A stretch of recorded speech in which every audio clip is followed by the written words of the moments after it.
Hi, Professor Rodriguez. This is my teaching video. I'm here with my friend Graham, who will be learning how to play the upright double bass. Okay, so first we will go over the height of the bass, Graham, to make sure that it's in a position that's most comfortable for you, and also so that it won't inhibit any technical aspects later on, won't hurt anything arm-wise or positioning-wise. Something that's comfortable and allows you the most dexterity across the instrument, okay? And so for that, we're gonna hold the bass outwards, okay? And I want you to take your arm and just kind of like, it's relatively straight, okay? See where it is right now? We want that to be like down lowered around here. So we will take the end pin down at the bottom of the bass. You can't see it in the video, but it's down here, the end pin, and we're going to take it out roughly, like, let's say this much. Okay, so we have about 5 or 6 inches on the end pin there. Okay, and so now take your arm, rest it out. That looks much better, I would say. Okay, and so then when using the upright bass, Graham is going to use a chair over here to rest his foot.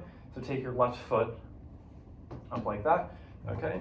Put the bass outward somewhere in front of you, so take your arm like that, okay? And then bring the bass to you. Lean it back to you, like that. Perfect, okay. You can actually bring it just a little bit closer to you, like that. Oh. Yeah, here. Let's move the chair backwards.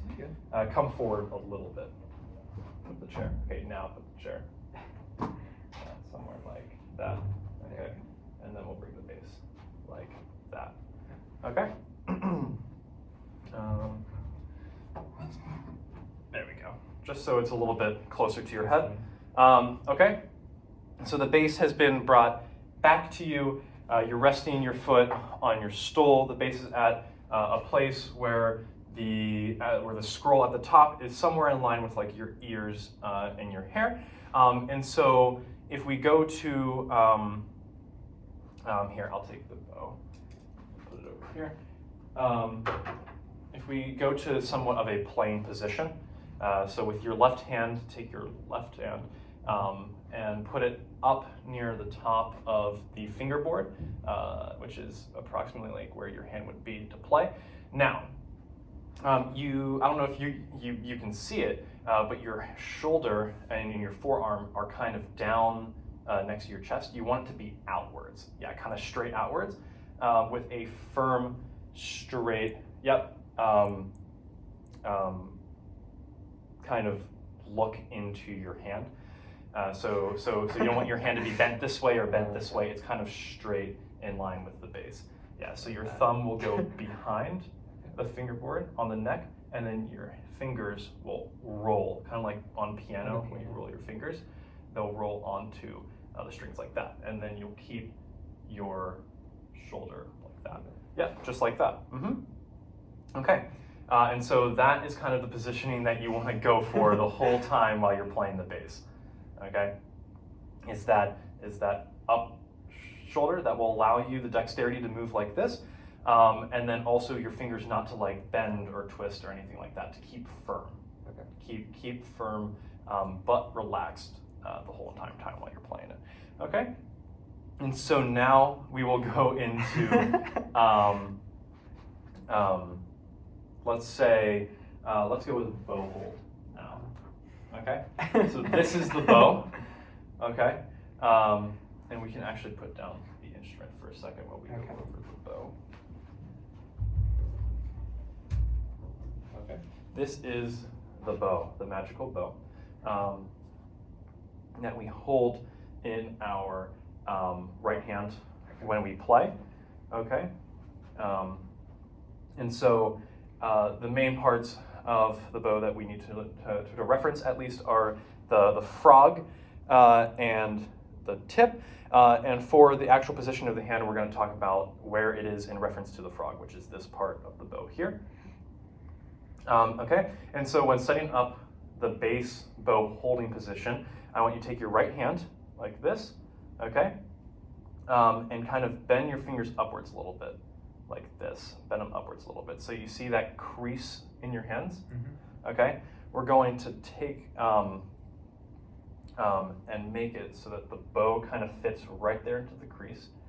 Okay, and so now take your thumb and put it like right around there.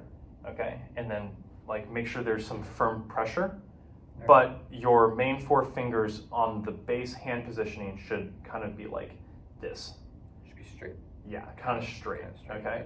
And so here I can do it myself so that you can kind of look at it. But when I play, I sort of have my thumb like this and my fingers flat against the thing. So it looks like that when I hold it. Gotcha. Okay. So here, try to recreate that. So somewhat separate fingers. Yep. With your thumb like that. Okay. And then you should be able to flip it this way, and the bow shouldn't go anywhere. Yep. So twist it that way. Twist it this way. You should feel like you have control over the bow. It's not going to go anywhere. It should feel easy and relaxed, right? And you have control over it. Okay. And when you go to play it, you'll actually bend your wrist. A lot of bass bowing is in the wrist movement, just like that. And then you can move your arm left and right, and then that's how you'll bow. Okay? And so now let's apply that to the bass. All right. So flip up on the chair, bringing the bass back to you, just like that. Yep. Arm like that. Okay. Wait. Oh. Yeah, close. Remember, straight arm. Straight arm. Like a piano hand. Piano hand. Thumb around. Yep, thumb around. Yep, just like that. Just like that. Just like that. Okay. And so for now, let's do open strings. So don't worry about that. Gotcha. Okay. Here, if you let go of the bow hand, and this will actually give you some practice getting the bow hand into formation faster. But what we're going to do is the way the bow works is that we create tension in the actual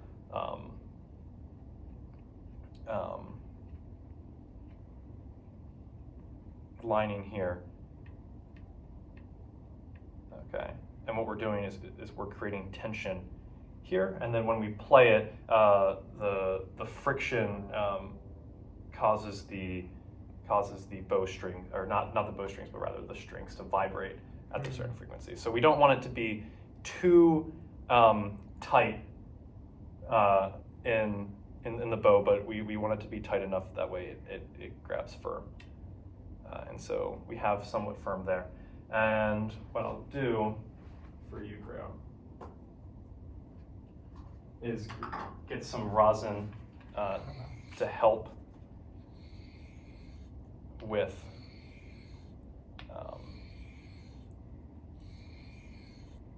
the friction and the string vibrating. Okay, and when you apply bass rosin, we have special rosin for the bass, and when you apply, you just do motions upwards with the rosin until you get somewhat of a good amount on there, and that will improve the ability of the bow to do its work while you're working, so it's less of a hassle on you to get the strings to vibrate the appropriate amount. Okay, and so yep, you have your bow formation, your bow hold. Okay, and so now let's try on a G string, the farthest string over here. That's the G string. Let's try going just back and forth, up bow. So when we up bow, we're gonna start like that. Okay, and then pull. Okay, and then when you go back the other direction, move your hand outwards a little bit. Okay, and then push back. And that's down bow. Okay, and then twist back, and then yeah.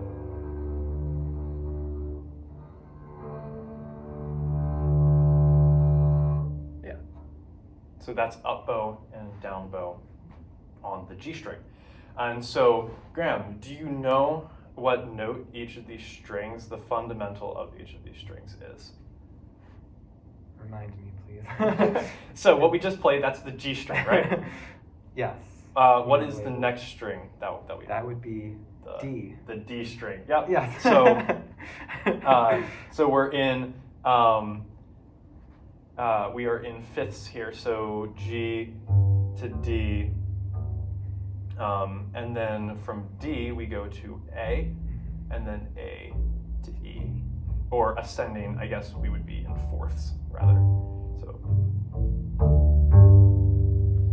okay, and so we can then use each of those strings and the fundamental notes to go around a wide variety of different registers and ranges on the bass. And so let's do some more up bow, down bow on the D string, so this string here. Okay. Is there a way that I do it where I don't hit the other string? Yeah, so if you'll notice on the bass, and on the bridge especially, it's arc shaped, right? Like a crescent moon sort of.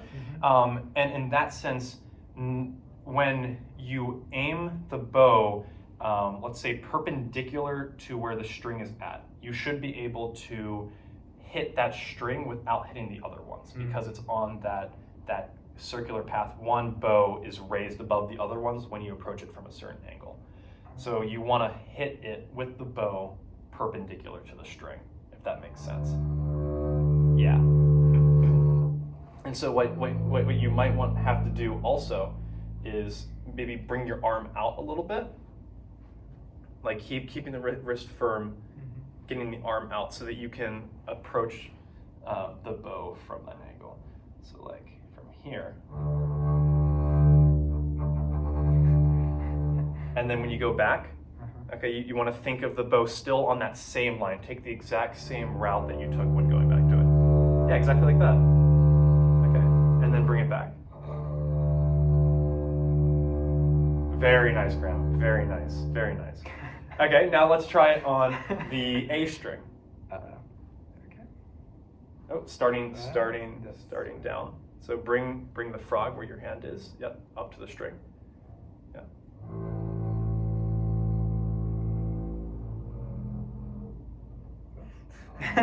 Uh-oh. And then bring it back.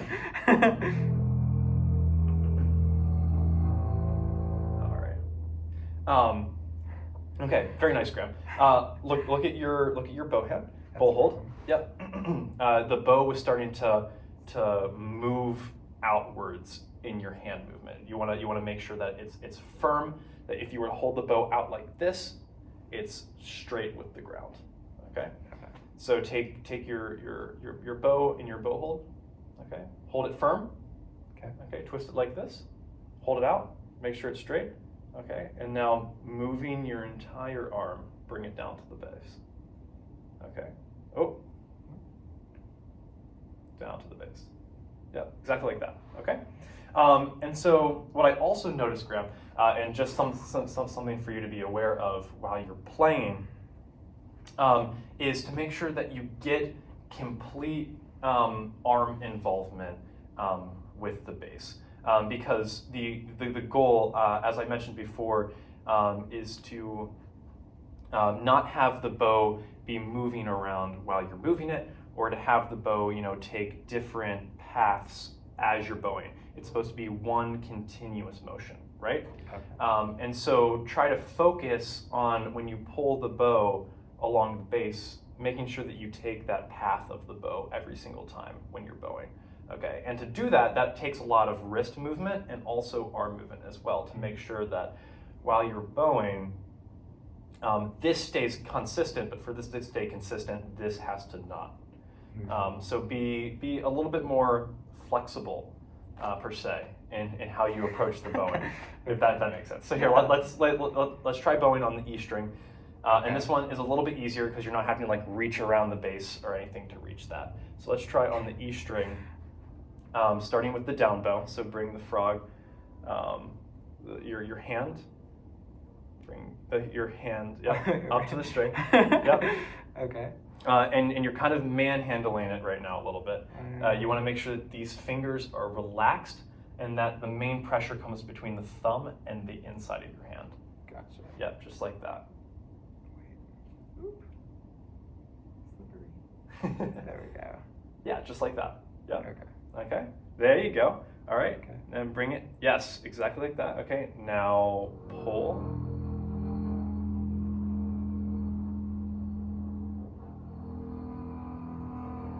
It does not sound. All right. Okay. Okay. That was good. Okay. And so, okay, now let's say you're not getting any sound from that string. Okay. What do you think? Why would that string not be creating sound? Like at the fundamental level, why is that string not creating the sound? Because I did not play it right with this. Okay, sure. but what happens to the string to create sound? What is happening to the string when it creates sound? It's moving. It's moving. Exactly. And so we're going to keep that idea of movement when we play the bass, especially the string vibrating. When I pluck it, look how much that E string vibrates. That's a lot of vibration, right? Mm-hmm.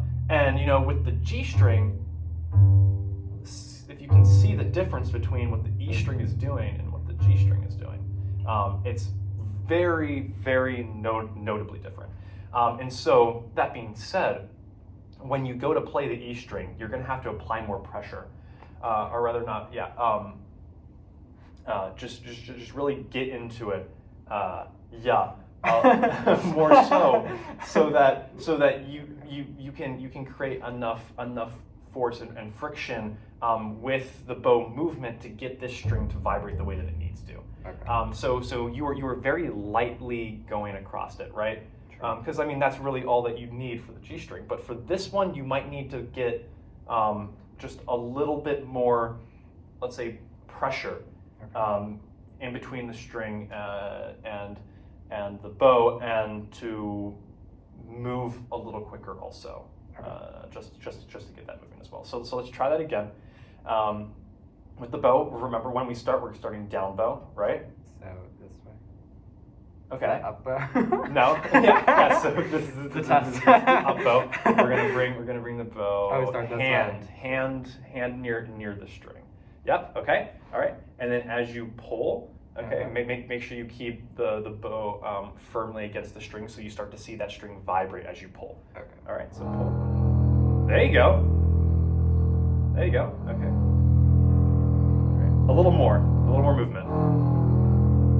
There you go. Yeah. Exactly like that. Yep. And so now take that exact same approach and let's apply it to the G string. the furthest away.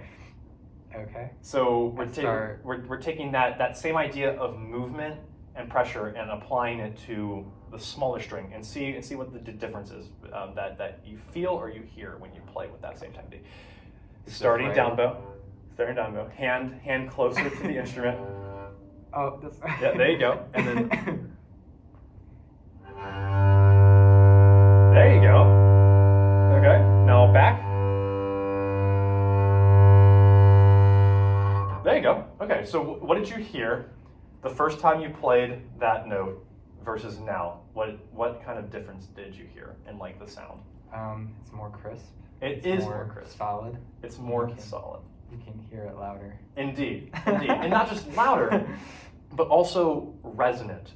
And that's a sound that I use a lot with my saxophone teacher, is this idea of resonance and fullness in the sound. And I think that when you applied what you did on the E string, where we really had to get into it to make sure that string was vibrating, when you applied that to the G string, that's what you should think about when you do all the strings. Because when you just played that G, the G was nice and full, and really filled up the room with the color that it's supposed to have, and that was ultimately great. And so now you just have to continue to work on developing the consistency to allow yourself to do that all the time, no matter what you're doing. So let's try doing that now on the D string, getting the nice full color and sound. That's Yep. Mm-hmm, yep. That is right? Yep. Okay. Yep. Yep. Ooh. You're good.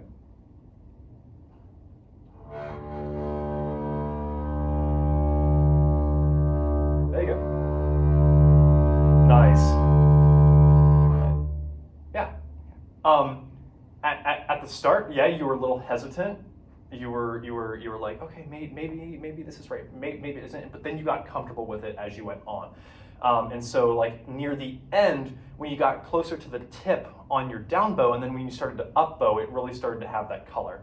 And so focus on what you were doing at the end of the bowing. Try to see if we can get that. Let's try on the A string. See if you can do what you were doing at the end of what you were doing on the D string, but now on the A string, starting at the beginning. So make sure you have that pressure on the string, and that you're moving that bow with some momentum. There you go. Oh, Didn't sound right. it's okay. So make Wrong sure. angle. No, yeah, you're fine. You have the movement right? And that's what's important. So now let's see if we can just bend out the hand a little bit so that you're not getting the top part, the wooden part of the bow hitting the string. Oh, okay. Yeah. So see how you're bending the bow towards you. Mhm. You want to bend it outwards just a little bit so that the only part. Yeah, go ahead. Yes. Yeah. And then back. Twist it out a little more. Yes. And then back.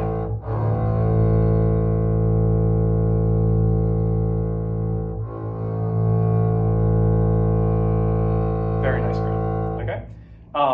Really nice sound. And you've come such a long way since the beginning of this lesson. So, Graham, what I'd like to do before we get into a little bit of notes and stuff is just one last thing as far as bowing on the instrument. You've learned about up bow, you've learned about down bow, you've learned about hand positioning, positioning of the instrument, the end pegs, the fingerboard, where the scroll should be in comparison to your head while you're playing. You have the body position, the posture. I love your posture and your hand holding for the most part. At least until recently when we haven't been focusing on it, has been really good. It's been really good. And now you're thinking about, how is the bow in relation to the strings? What pressure am I applying? How the movement is going? Okay, and you're encompassing all of these things while you're playing, and it's really great. Okay, so now let's think about a little bit of what I mentioned earlier about the path that the bow is taking. Okay, so bow on the D string. Okay, and I want you to think, and I want you to watch your hand as you're bowing. Okay, and I want you to tell me what you see. Okay. Okay. Ooh, that did not sound right. It's okay. Maybe not, your hand doesn't have to be as close, but like right there would be okay. Okay. Yeah, okay.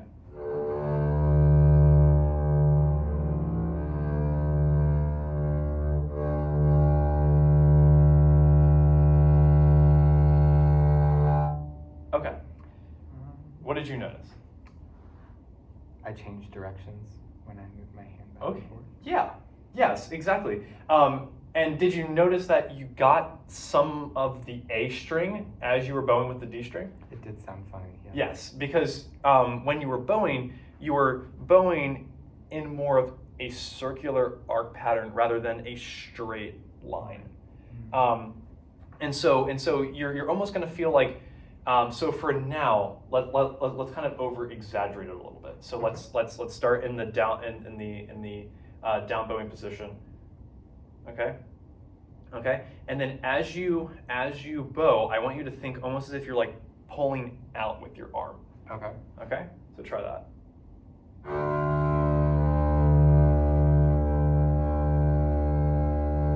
right, and then bring it back. Keep the arm out.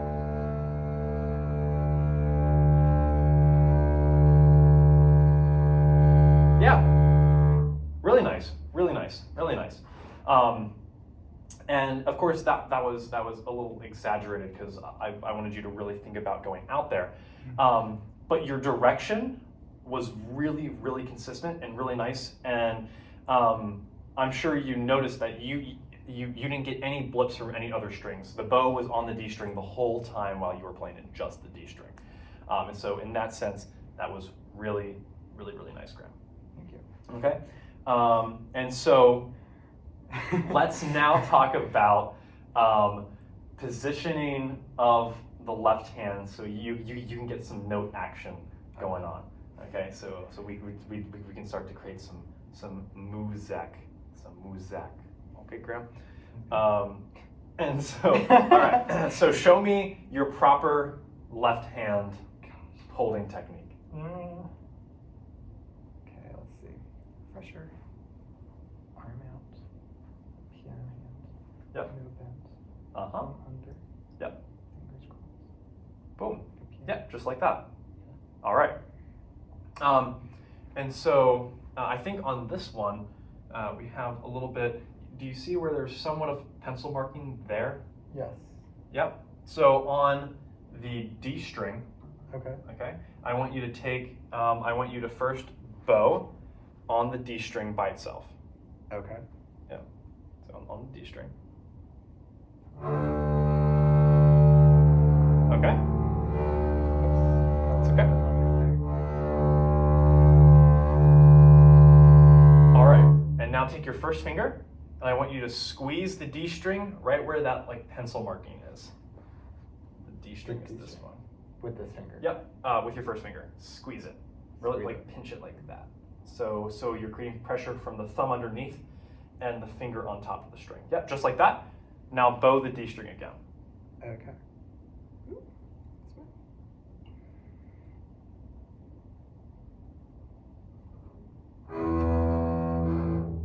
My bad. It's okay.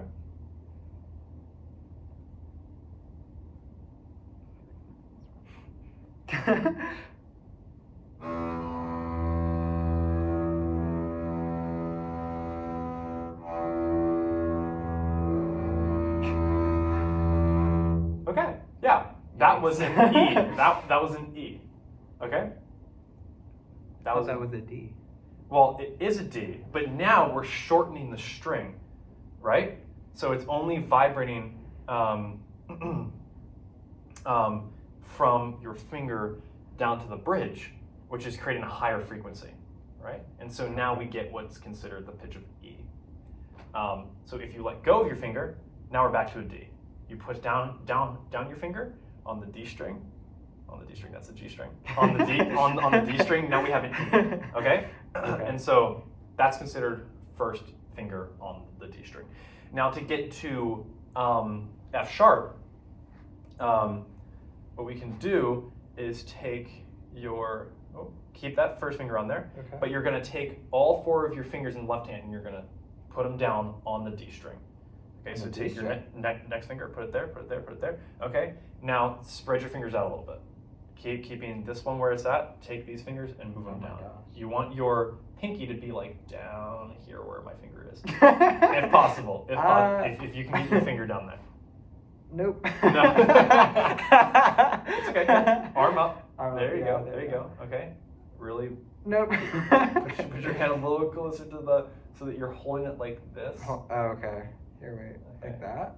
Yeah, and then put your pinky down. Try that. see what it sounds like.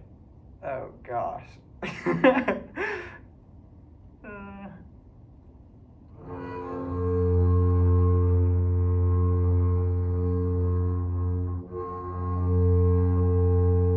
Okay. Okay.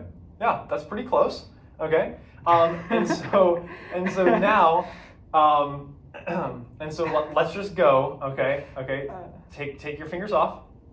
Okay. Okay. When you're gonna up bow on a D, and then down bow, and then when you come up to up bow, you're gonna put your first finger down and you're gonna play an E, and then down bow. Okay, and then you're gonna up bow and you're gonna put all your fingers down and play the F sharp. Okay. Try it. So, Refresher though. Up bow is. or rather, Is up bow or the going this down way? bow, then up bow. So down bow is going yeah, this way. down bow is this way, Oh. and then down bow up is this bow. way. Up bow is this way. Yeah. Okay. So you want me to go I want you to start going down bow. down bow, then up bow, then E, then F. Right? Yep. Yeah. So you're just going up, down, switch note, up, down, switch note, up, down, and then we'll call it. Okay. All right. Oh, make sure that. Yep. Just like that. There you go. Nice. And then back. All right. And now E. Oh no. Arm up, arm Arm up, up. arm up, arm up. There you go. Pinch right there. Pencil. There you go. Pinch. And play. Nice. Oops, wrong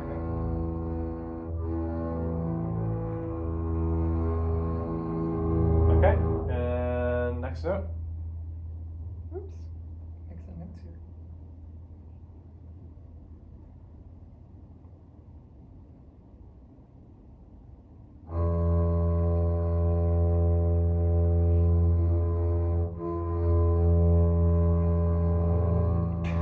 There you go. Good. Yeah. Yay. That was closer to a F, I think. It was just because you haven't had the opportunity to get your fingers to like strong enough to reach out and spread out like that, which is just something that bass players have to do.